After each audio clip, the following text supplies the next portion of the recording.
Bonjour et bienvenue, voici notre tour d'horizon économique, géopolitique et boursier. Nous sommes le lundi 25 mars et pour comprendre comment tourne la planète finance, c'est sur la bourse au quotidien et nulle part ailleurs.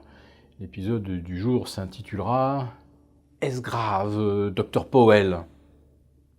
Ouais, la question elle mérite vraiment d'être posée. Après une chute libre de plus de 2% du Nasdaq, moins 3,6% du Russell 2000 et une courbe de taux totalement inversée désormais aux États-Unis avec un taux directeur de 2,48 à 1 mois et des taux longs à 10 ans, à 2,40, 4,5, 2,45. Et on a même vu le 5 ans faire une incursion sous les 2,25%, sachant qu'aujourd'hui la fourchette du taux directeur c'est 2,25 à 2,50. Autrement dit, vendredi dernier, on anticipait déjà une baisse de taux aux États-Unis à un horizon de... Pour l'instant, ça serait environ 1 an. Mais si jamais des signaux de récession se confirmaient, alors on pourrait peut-être envisager une réaction beaucoup plus rapide des banques centrales. Oui, est-ce vraiment grave, Dr Powell?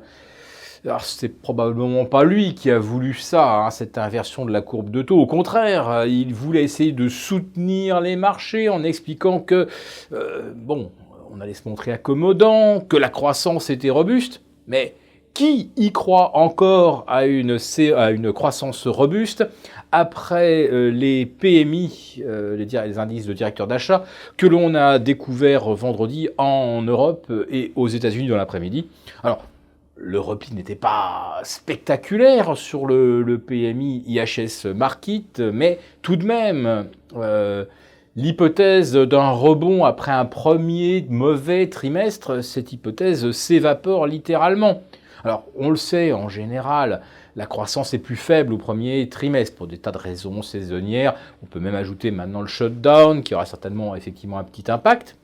Et généralement, ça va mieux au deuxième trimestre, et ça va mieux, on en est convaincu quand on voit les PMI manufacturiers ou des services reprendre leur progression. Or, on a observé tout l'inverse vendredi. En Europe, la chute de 1,8 à 2% des indices n'a pas complètement invalidé la tendance haussière. Ouf! En revanche, aux États-Unis, moins 3,6 sur le Russell 2000, s'en dit long sur la façon dont fonctionne le marché. En effet, jusqu'à présent, on s'émerveillait de cette hausse funiculaire en expliquant qu'en plus de ça, elle était alimentée par des opérateurs qui avaient pris du retard et qui sauteraient sur la première occasion pour compléter leur portefeuille. Qu'est-ce qu'on a vu donc vendredi lorsque les marchés se sont retournés? C'est que ces fameux acheteurs en retard, tellement avides de papier, tellement empressés de rentrer sur le marché, ils n'existent tout simplement pas. C'est même pire, dès que le marché s'est retourné, les carnets d'achat se sont littéralement vidés. Alors, peut-être qu'effectivement, une correction de 4, 5, 6% fera ressurgir de nouveaux acheteurs. En tout cas, vendredi soir, à moins 3,6, il n'y avait personne pour payer sur des valeurs à faible capitalisation. Alors ça nous rappelle quelque chose. On a vu depuis le début de l'année les achats se concentrer à nouveau sur les GAFA, sur les titans de la cote. Pourquoi? Parce que ce sont justement des valeurs à large capitalisation. Et quand il y a un mouvement comme vendredi, au moins on peut sortir sans faire s'écrouler les cours de 4-5% d'un coup. Le secteur qui a le plus souffert vendredi, c'était le secteur des financières. Oui, avec des taux à zéro en Allemagne ou une inversion de la courbe de taux aux États-Unis, il est évident que l'activité de financement à moyen ou long terme, ça va devenir beaucoup moins lucratif. Et en l'espace d'une semaine, certains géants bancaires, géants du crédit, ont perdu pratiquement 20%.